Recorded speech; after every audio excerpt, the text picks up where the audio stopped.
Esselamu aleyküm ve rahmetullahi teala ve berekatuhu. Demek ki bir insanın hayatında büyük bir dönüş ve değişiklik mümkündür.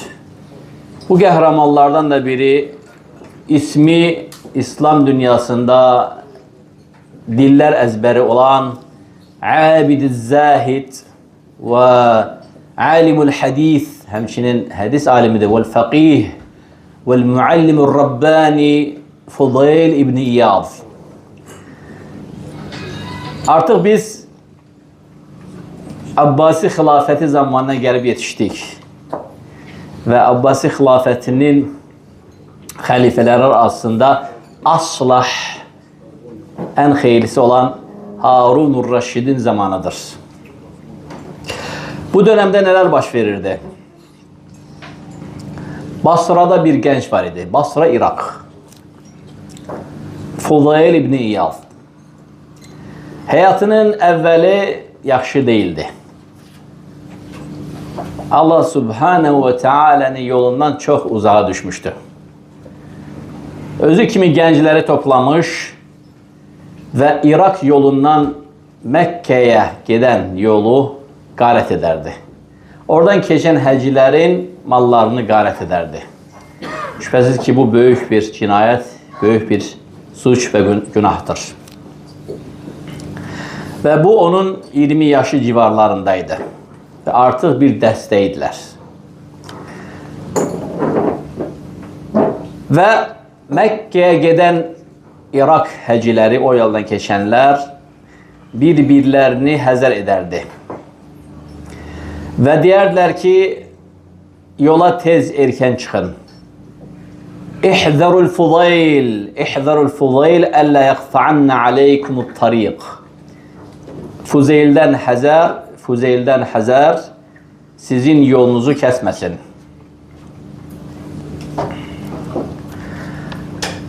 Fudayl genç idi. Basra'da bir kıza aşık olmuştu. Ama onun serirası o kadar kabul edilmez idi ki cemiyette hiç kim kızını ona vermirdi. Hansı kapıya elçi düşə bilərdi? Yol kesen garetçi quldur. Çaresizlikten ne yerdi? Hasara dırmaşardı geceler. Belki bir defa görebilim onu. Gençlik, ay gençlik. Ve öz adeti üzere yeniden gelir hemin Hasan üzerine kalkanda, gecenin bir vaktiydi. Orada bir nefer teheccüd namazındaydı. Ve teheccüd namazında iken bu ayetlerden geçende Fudayl Hasan üzerinde olur. Kavlullah Teala Elem ye'ni lillezine amenu en tekhşa'a kulubuhum li zikrillahi ve ma nezele minel hakka. Ayet tanış geldi, öyle değil mi? Çok garibedir ki mes bu ayet ile huden lil muttaqin. Kur'an çünkü müttegilere düz yol göstericidir. İnne hâzel Kur'âne yehdi lilleti hiye akvam. Şüphesiz ki bu Kur'an yol gösterendir. Ve bu ayetle çok garibe değil, bizim bir neçe kahraman hidayet olup. Abdullah İbni Mübarek de hemşinin, Fudayl İbni İyad, Malik İbni Dinar. Ve bu ayette Allah Subhanahu ve Teala kalbinin dahilinde gizlenen hemin o imanı dindirir, sanki oyadır. Elem ye'ni lillezine amenu. Kalbinde iman olanların Allah'ın ayetlerini eşittiği zaman kalplerinin ürpenme vakti halen de gelip yetişmedi mi? Elem ye'ni lillezine amenu en tekhşa'a kulubuhum li zikrillahi ve ma nezele minel hak ve la yekunu kellezine utul kitabe min qablu fatale aleyhimul amed. Kitap ehli kimi olmayın. Uzun ömür onları mağrur etti. Ve onların ekseriyeti fasiktir. Fudayl Asarın üzerinde bu ayeti eşidəndə "Ənə ya Rabbi, ənə." Sanki öz-özünə işində bir səs. Bəli, yetişdi vaxt. Heyran bir şekilde asardan aşağı düşür ve bilmir hara geçsin, neynesin. Subhanallah. Ve gelir bir yere çatır. Orada yola düşmek isteyen hacıların toplandığı bir yerdir. Xeymələr vurublar, dincəlirlər, rahatlıq tapırlar, yeyirlər, içirlər, azüqələrini hazırlayırlar. Ve gafile başçısı birden Ar-Rahil, Ar-Rahil. Yallah yola düşek. Yola düşek. Ella yaqta'anna aleykumut tariqal Fudayl. Fudayl nebada bizim yolumuzu qabağına çıkıp bizi gayret etmesin. Fudayl öz-özünə ya Subhanallah kullun nasi yakhşawnal Fudayl. Yani sanki özünün qınır ki mən nə gün deyəm. Bütün insanlar Fudayl'in şerrindən Allah'a sığınır. Fudayl'dan korkur. Ve onların arasında oturup, bunlar da bilmirlər ki, oturan bu gənceli Fudayl'in özüdür. Birden kalkır. Siru ala baraketillah aminin fe inneni Fudayl. Rahat yola düşebilirsiniz. Emin amanlıq içinde Fudayl mənəm. And olsun ki bir daha sizin yolunuzu ve hiç kimin yolunu kesip gayret etmeyeceğim. Basra'da bir heyranlık içinde. Hara geçse bütün kapılar onun yüzüne bağlıdır. Çünkü Süm'ah onun tarifnamesi qaradır. Quldur, gayretçi. Ama Fudayl artık tövbe etti. Ve Allah Subhanahu ve Teala'nın yoluna qayıtdı. Basra'dan çıxır ta ki gelir Mekke'ye çatır. Mekke'ye çatanda derk edir ki bura onun üçündür. Fasara caran li beytillah ve Allahu Teala'nın evinin komşusu olur. Mekke'de karar tutur. Elə orada da evlenir. Çok tevazu bir ailenin kızını alır. Ali adında bir övladı dünyaya gelir ve geyrileri. Ve Allah Subhanahu Teala bu Ali adında övladını onun için koruyor. Ali takva ve zuhd ailesi içerisinde büyüyor. Hatta ibadette atasını biri keçir. Ve Fudayl karar verir ki bütün hayatını, kalan hayatını Allah Subhanahu ve Teala'ya hasredecek. Ve Mekke kardeşlerim hac yeri olduğuyla beraber bütün alimlerin oraya aktığı geldiği yer olur. Ve hadis ilmi Fudayl'e sevdirilir. Ve Fudayl hadis ilmini talep etmeye başlayır. Ve özü de hadis alimlerinden, hadis ravilerindendir. Ve bu ilimde tefakkuh edir. Hatta alimlerden birine çevrilir. Hayatı tamamıyla değişir. Bişr İbni Hafi rahimahullah zamanının en büyük zahidlerinden olur. Buyurur ki bizim zamanımızda zahid amil alimler 10'dur. Onların arasında 2 neferi Süfyan-ı Thawri ve hemçinin Fudayl İbni İyad'ı çekerek misal çekirdi ki bunlar elə kəslərdir ki sultandan gelen bütün bəxşiş, hediyeleri özlerine haram edirlər. Heç nə qəbul etmirlər, hətta insanlardan. Ola bilsin ki günlerle ac qalarlar. Aclıqdan ola bilsin ki sönmüş közün tozunu yerler ya da qumu ağzına alarlar ama şübhə olan bir artıq loğmanı boğazlarına keçirmezler. Ve insanlardan heç nə istemezler. Yalnız bir neferin onlara infakını özlerine icazə eləmişdir. O da kimdi? Abdullah İbni Mübarek. Geçen derste Abdullah İbni Mübarek'ten soruşulanda ya Abdullah İbni Mübarek ha vaxta ki bu ticaret, bütün dünya senin ayağının altındadır. Abdullah İbni Mübarek ne dedi? Levle arba'atun ma tacart. 4 nefer olmasaydı ticaretin başını bırakardım.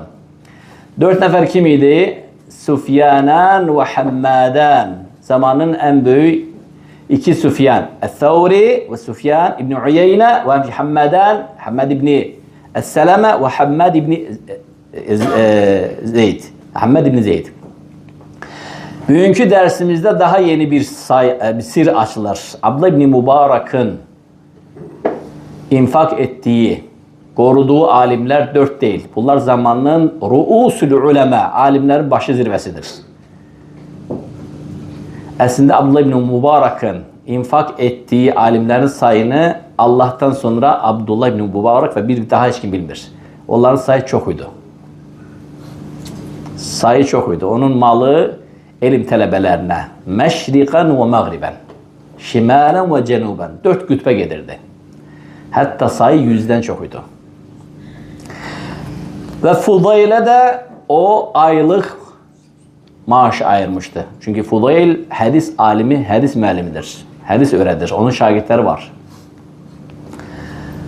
Fudayl bilirsiniz bu malı neyinirdi kardeşler. Bu malın özünü de Fudayl infak edirdi. 4 yere bölmüştü. 4'ten yalnız bir hissesini özüne saklamış ve ailesine, kalan 4'ten 3 hissesini Mekke ehline dağıdardı. El-Fukara vel-Ceyran ve komşulara. Bu itibarla yine de ayın ortasına sonuna çatmamış, her şey tükenerdi ve olabilsin günlerle o ve ailesi evde aç kalardı. Ve herden onun azügesi gecişerdi. Ve hatta bir defa olmuştu ki Fudayl ve ailesi 7 gün yemeğe hiç ne tapmamışlar. Hiç ne. Ve Fudayl özüne zahidlik hayatı seçir. Terki dünya hayatı seçir. Ve bu da nadirdir ki insan hem zahittir ve üstelik hem de alimdir. Yani insan ilimle meşguldür. İlim alır, öğrenir, hadis alimidir, ravidir, tələbələr gelir, hadis danışırlar, ezber ondan alırlar vesaire ahir. Ve tələbələrdən soruşardın, kem tehfaz, ne kadar ezberliysen? Tələbə deyərdi ki, 100. Ve sen, yani dedi yani 100. Ve sen 1000, 1000. Ve sen 2000, 2000 hadis. Kem alimt, ne kadar bildin? 2000 hadis. Ve kem amilt, ve bu 2000 hadisten ne kadar amel eledin? Tələbə donup qalardı. Ve o tələbədən tələb eləyərdi. Deyərdi ki, ya eyyuhətullab, ey tələbələr, bu hadisleri amel edin. Ve vallahi Allah katında ölçü, mizan, terazi sizin topladığınız hadislerin özü değil. Onlardan hansılarına ne kadar amel ettiğinizdir. Ve olabilsin ki hadisi amel etmeyen tələbəni kabul etmezdi. Ya da ki qovardı. Yani özüne göre bir heybet, bir celalet sahibi olan bir pedagog, bir müəllim idi. Ve derdi ki bu elim, bu hadisler sizin ya lehinize ya da aleyhinize hüccettir. Onlardan yalnız amel ettiğiniz kadar ezberleyin. Ne kadar amel edeceksiniz, o kadar ezberleyin. فَكَانَ مُتَقَشِّرًا لِلْغَايَةِ. Özü de subhanallah çok zahidane bir hayat seçmişti. Çok sade bir hayat seçmişti. Onun bir evi var idi, bir daxma.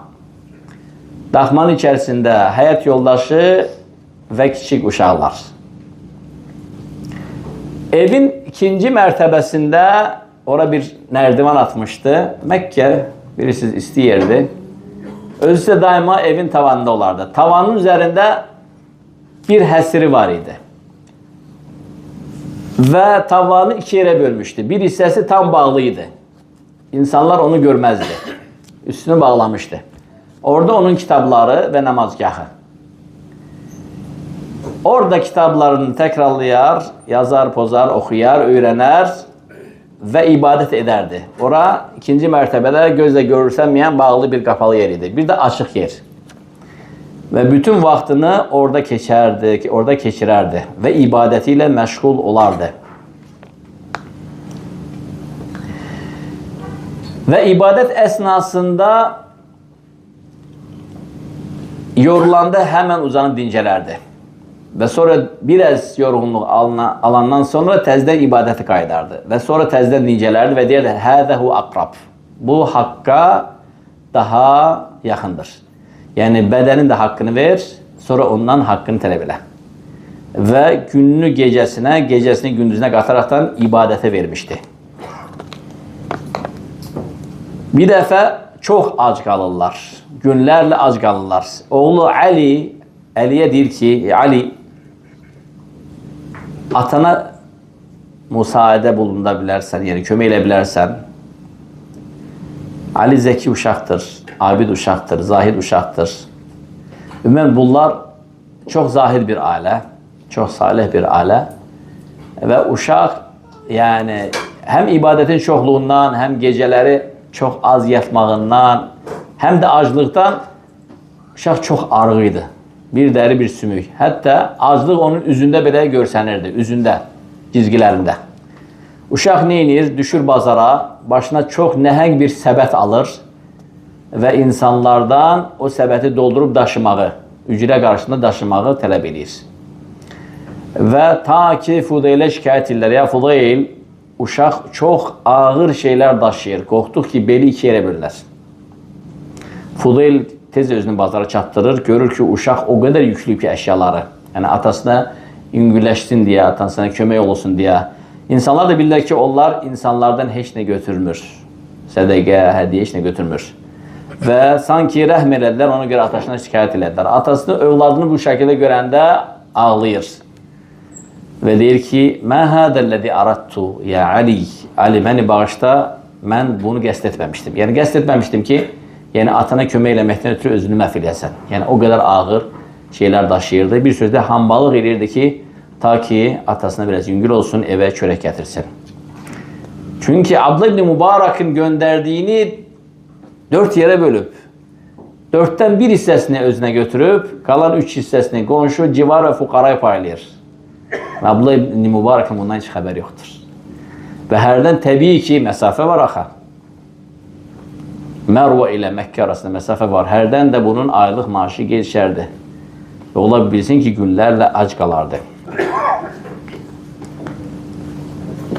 Zamanın iki çok zengin alimi muhsinlerden biri dedi ki Abdullah ibn Mübarek bildiğiniz hardandır. El Merve indiki Türkmen diyarı ve geçmiş Khorasan diyarı İran arazisindeydi, evveller Kisra'daydı ve hemçinin Leys ibn Sa'd Mısır alimi, muhaddisi. Bunlar zamanın en zengin, en varlı adamlarıydı alimler arasında. Leys de ikinci Abdullah ibn Mübarek'ti. Qismət olsa onunla da tanış olarıq. O da onun böyük tarlaları, bostanları, varlığı da dövləti çok varlı, karlı insanıydı. Üstelik de sultanlar ona çok büyük hürmet eder ve onun vasitesiyle fukaraya büyük məbləğdə pullar paylayardılar.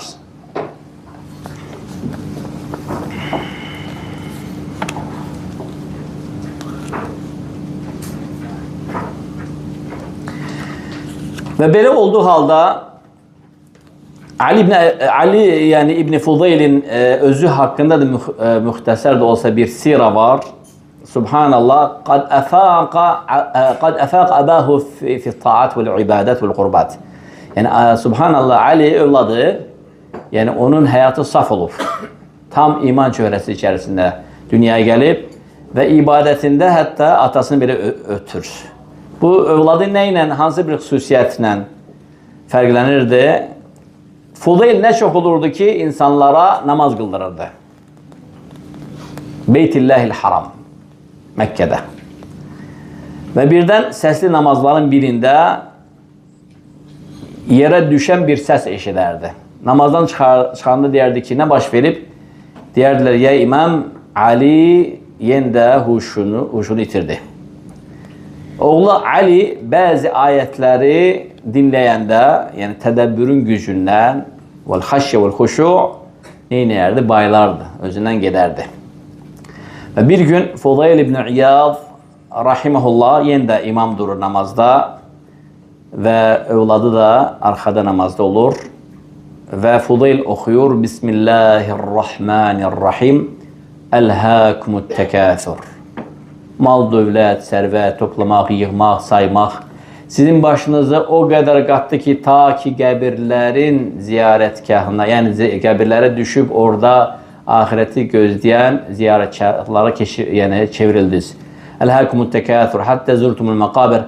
Kella sevfe te'lemun. Amma xeyr, siz sonra bileceksiniz. Thumme kella sevfe te'lemun. Amma xeyr, siz sonra mütle bileceksiniz. Kella lev te'lemune ilmel yakin. Siz yakin bir haber ile, yani bileceksiniz neyi? Leteravunnel cehim. Qəbirdə elvan olan o əzab növlərini göreceksiniz. Şək yoktu yani. Bunu yakin bir gözle göreceksiniz. Bu ayeti eşidəndə Ali Fudaylın evladı özündən gedir. Yıxılır, yerə sərilir. Namazdan çıxanda görürlər ki, uşaq ayılmayıb və onu evə aparırlar. Gənc olur. Gənc. Üstündən bir gün və bir axşam keçir, uşaq gözlərini açır və deyir ki, Elhâkumut tekâthur. Sanki sayıqlayır. Elhâkumut tekâthur. Hatta zurtumul makabir. Kella sevfe te'lemun. Amma xeyr, siz sonra mütləq bileceksiniz. Bunu deyir və uşaq təzədən özündən gedir və yenə də bir gün və sabahsı axşama kimi özünə gələ bilmir. Və sonra gözlərini açır və deyir ki, La ilahe illallah və ruhunu tapşırır. Allahu Ekber və lillahil hamd. Bir gün Abbasi xalifəsi Harunur Raşid həccə gəlir. Və Məscid-i Haramda öz əyyanlarına mənə Məkkə alimlərini ərz edin, deyir.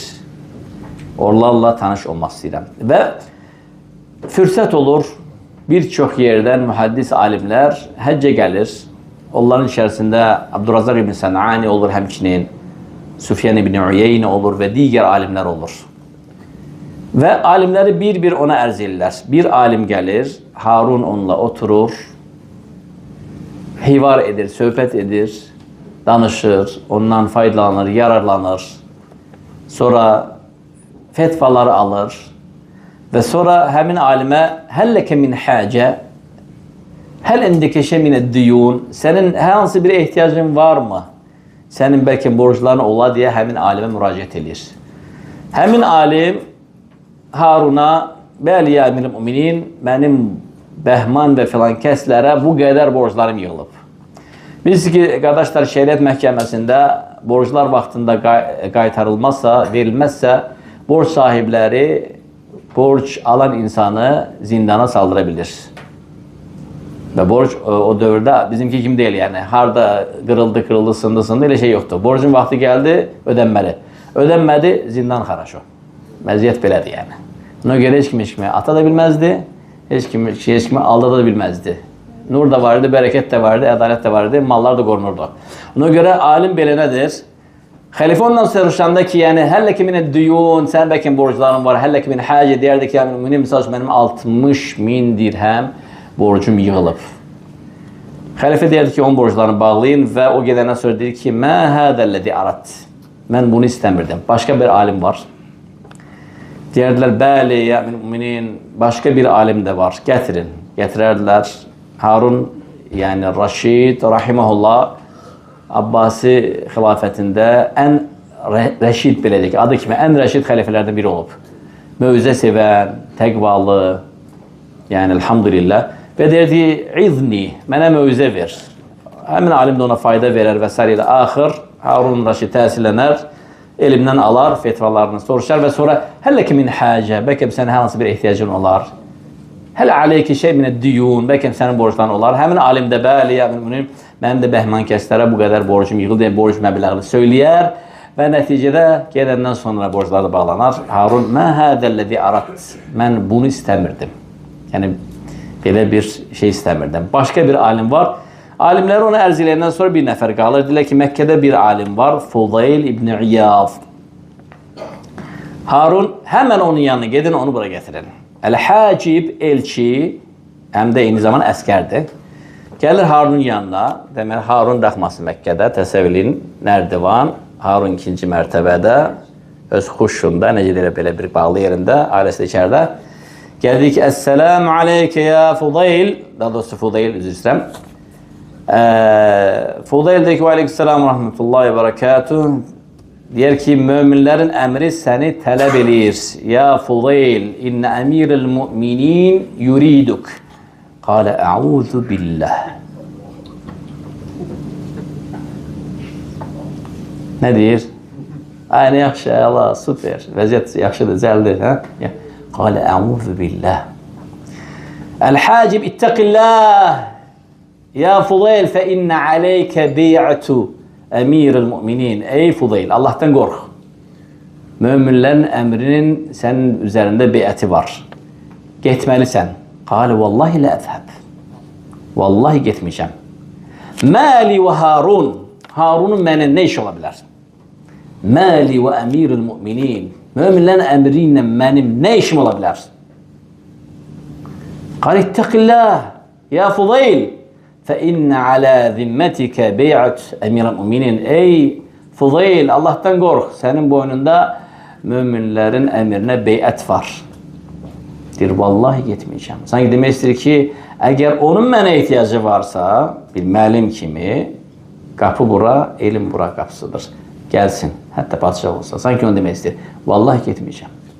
El-Hacib gelir Harun'un yanına, der ki, ya emir müminin, rafada en ye'tiye. Gelmekten imtina elədi. Qal, hel huve yara aleynil xuruc. Bizim üzerimizde xurucu halal görür, yani havaricilerdendir. Qal, la la. Ma lehuvel xuruc. Onun xurucla ne yaxından, ne uzaktan əlaqəsi yoxdur. O, dünyanı 3 dəfə boşuyub, o ki qaldı səltanət istəsin. O, dünyanı 3 dəfə boşuyub. Talak. O ki qaldı səltaniyyət, hakimiyyət, kürsü, taxt. Heç dünyanı istəmir o. O mədə yurid? Bəs nə istəyir? Qal huvə abid. O bir abiddir. O alim Rabbani. Rabbani alimdir. Bütün günü ibadətində məşğuldur. Həyyə nəzhəb iləyh. Eləysə Harun'a deyir, biz gedək, nə olar? Harun da nə biləsən nədir Harun? Sən bir onun paltarını görsəydin, cəhcəlarını, onun üzüklərini, onun əmmaməsindəki olan qaşları, Bəhim. İslamın ən izzətli kulminasiya nöqtələrindən biri olub onun zamanı. Harun, yanında əskərlər sağından, solundan, xüsusi Karaol, cəhcəlarıyla gəlir Fudaylin təvazu daxmasının yanına. Baxır, heç nə başa düşmür, bir dənə daxma, bir dənə qapı, pəncərə, içində uşaq qadın səsləri gəlir. Yuxarıdan Fudayl deyir ki, yuxarı qalx. İndi Harun bir tər nərdivanla yuxarı qaldırlar. Nərdivan sınması yaxşıdır. Harun da maşallah Abbasi övladı. Abbasi Abdülmuttalibi. Bunlar ağırdılar və çox yaraşıqdılar. Peyğəmbər nəsli. İbn Abbas'ın nəslidir bu, bilirsiniz. Harun da çox yaraşıqlı olub. Bəmbəz, ağabbaq üzü, gözəl dərisi, boynu buxulu, maşallah. Yəni Harun qalxır daxmaya yuxarı, salam verir Fudaylə, Fudayl da ondan salamı alır, əyləşirlər və söhbət başlayır. Fudayldən suallar alır, suallar verir, fetvalar alır, faydalanır və sonra deyir ki, İzni, mənə mövizə söylə. Mövizə yəni qəlbimi ürpətən. O bəzən qardaşlar deyir ki, şeyx, bir dənə qəlbimizi titrət də, həmin söhbət. İzni, bu kəlmə necədir? İzni, mev'iza. Mev'iza da En-Nisa suresine geçir bu kelime. Mev'izaten. Öyle değil. Fudayl Harun'un o güzel toppuş bembeyaz eline belə baxır. Parıldayan ağappaq gözəl göyşək üzünə baxır. Deyir ki, ya emir müminin, mə əcmələ vəchək. Üzün necə də beyaz, qırışsız, gözəl, ağappaq. İttəqillah. Qorx ki, bu rəayetin haqqında, yəni əlin altındakı olan xalq haqqında qiyamət günü sorğun, bu ağappaq dərini köz yandırıb külə çevirər. Fəbəkə Harun, Harun edir, ağlayır. Qalə zidni, artır. Və Fudayl başlayır, bizim dildə isə bir onun iynələrini vurmağa, nətər ona mövzə verir ki, Harun haldan hala düşür, ağlayır, qəhərlənir. Hətta alttaki birinci mərtəbədə belə deyək, həyətdə gözləyən El-Hacib elçi deyir ki, uskut ya Fudayl, Kitte en taktul emirel mu'minin. Fudayl sus mumla az kalan müminlerin emrini öldüreceksen. O kadar ağladır Harun. Her şey kurtarandan sonra, müvizesi kurtarandan sonra Harun öz geçmiş repertuarına geçir. Ya Fudayl helleke min haca, hel aleyke şey mineddeyn. Fudayl bekem senin borcun harcın, bekem nasıl bir ihtiyacın var? Cevabında ittakillah ya emirel mu'minin. Bi'se ma zanente bi. Allah'tan kork. Ey müminlerin emri. Ne pis sende oldu benim hakkımda. Atazunne hâzil mev'idete li ecli hâzâ. Elə güman edirsən ki, bu mövizə, bu bəlağətli, fəsahətli mövizə hamısı buna görəydi. Çıx get. Və birdən Harun əbasının altından nəhəng bir kisəni çıxardı. İçi hamısı qızıl. Deyir, ya Fudayl, hədə lək, bu sənindir. Sanki mən bilirəm ki, sən və sən ailən çox kasıb və ehtiyac sahibidir. Fudayl ağlayırdı ki, ya müminin, İzhəb və məlik. Məli hacili məlik. Mənim sənin malına ehtiyacın yoxdur, çıx get. Bunlar da həmin ərəfədə ya 3 ya 4 gündür yemək görmürdülər, heç. Və Fudayl ailəsi gözlürdü ki, heç olmasa bir ovuc buğda, heç olmasa evə girərdi, qarnımıza nəsə gedərdi. 2, 3, 4 gün bunlar heç nə görməyiblər. Arvad aşağıda bu söhbətləri eşidir, uzaqda deyil axı. Və nə edir? Dözə bilmir, bağırır. Nə deyir? Ya Fudayl, ittaqillâhe fînə, ilə mətə hədil daya'. Arvad nə edir? Komandir bağırır. Ay Fudayl, bizim haqqımıza görə Allah'tan qorx. Ha vaxta kim belə davam edəcək? Özün də bilirsən ki, 3 gündür mədəmizə heç nə getmir. Fudayl özünü eşitməməzliyindən gətirir. Sanki eşitmir. Və deyir ki, ya müminin, çıx get, xahiş edirəm. Malını da götür, get. Harun Raşid kisəni qoyur ətəyinin arasına. Fi ceybihi, nəhəng cibinin içinə. Pilləkəndən düşəndə hacibə, yəni elçisinə deyir ki, Ləalləhu istəhyə minnə, o bizdən utandığına görə. Mən gedəndə qaytararsan. Və nə edir? Öz əskərini elçisinə həmin kisəni təzədən verir, tam yoxa çıxandan sonra deyir, indi qayıt onlara ver, onlar ehtiyac sahibidir. Fudaylin də evində balaca uşaqlar və bir dənə də qara zənci kənizi vardır. Kölə. Fudayl də o kənizin nə idi? Ağasıdır. O kənizdə qara zənci qadın Fudaylı çox istəyirdi. Çünki Fudayl Rabbani bir insan idi. Amma kəniz ki kəniz, gör indi nə tör edəcək. Deməli, Hacib əskər, Harun Raşidin əskəri və elçisi, səfiri kisə ilə təzdən qayıdır. Deyir ki, ya Fudayl, bu əmanəti sənə çatdırmalıyam. Möminlərin əmri tapşırıb ki, bu sənə çatacaq. Fudayl başlayır ağlamağa və deyir ki, nə olur mənə əziyyət verməyin. İzhəb əntə və əmiril mu'minin və mələk.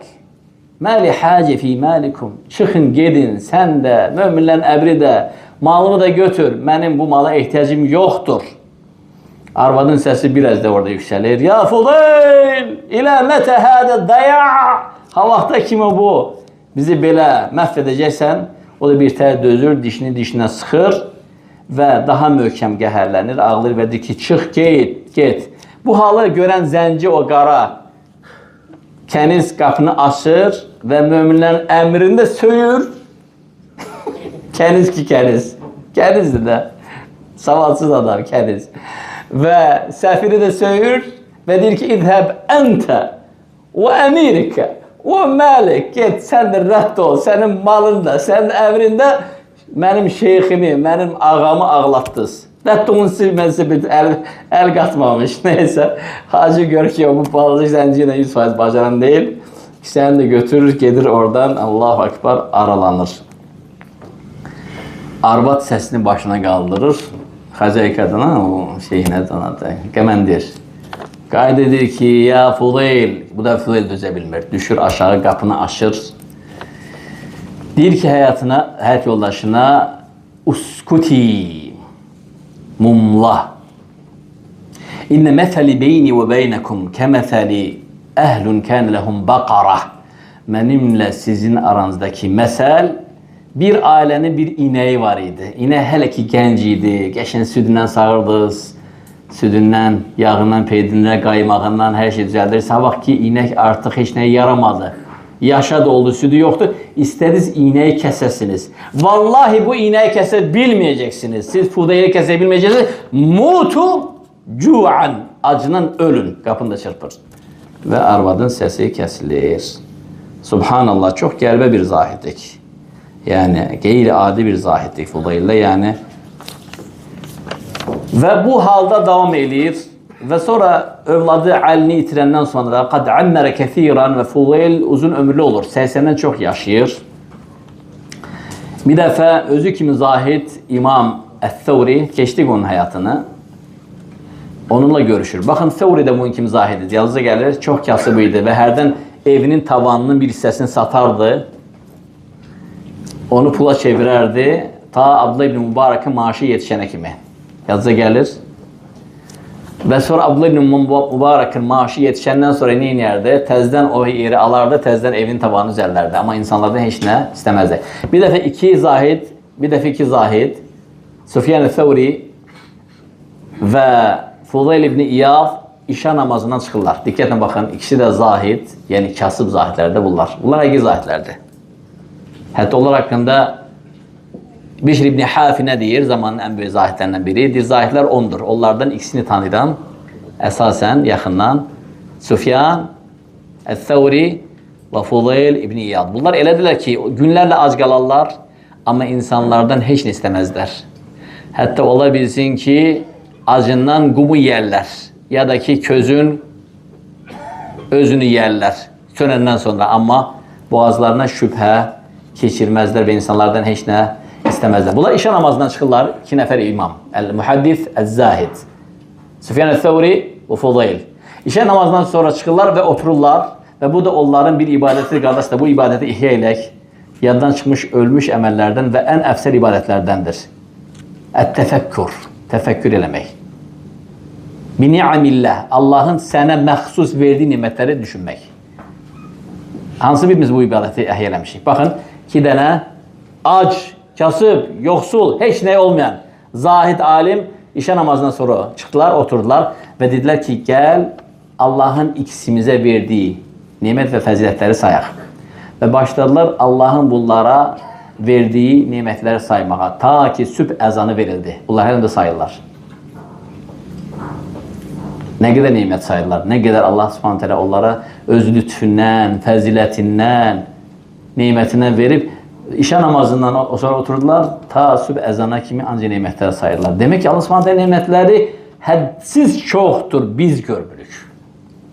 Yani bizden birimiz düşünür ki nimet tamamlanır, illa ki hayatında Bugatti olmalıdır.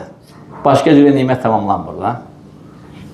Ve villa saray olmalıdır, 6 mertebeli, 4 kümbezli. Başka türlü bir nimet tamamlanmır. Yani fikirleşir ki nimet ancak orada tamamlanır. Vallahi senin sıhhatin, afiyetin, ayakla gezmeyin evvelsiz nimettir. Ona hasret olanlar var. Her şeyini verer o şeyi senden almaktan ötürü. Ve bu iki zahid alim Allah subhanahu teala'nın tekçe bunlara verdiği nimetleri başladı inemeye, saymaya, sadalama ta ki sübh ezanı verilir. Allahu Ekber.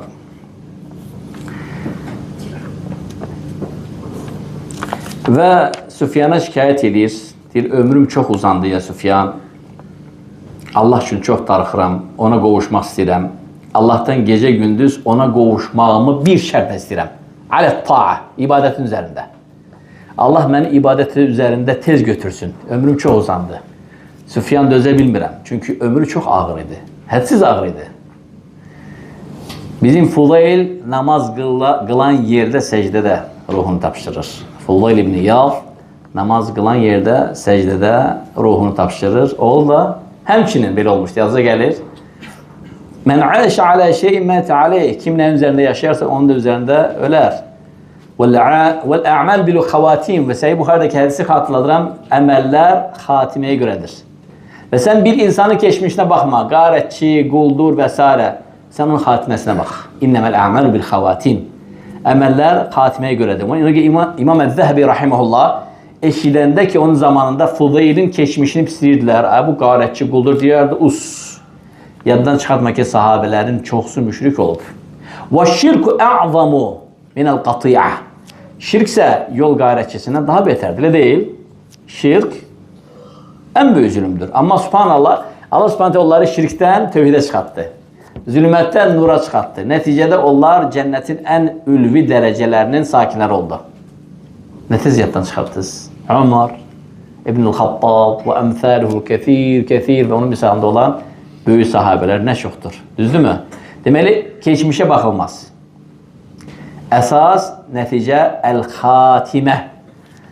Sonuncu xatimə və bu bizim qəhrəmanımız haqqında çox müxtəsər bir xatırlama idi. Allah subhanət hələ bizim də xatiməmizi xeyirli və bərəkətli eləsin.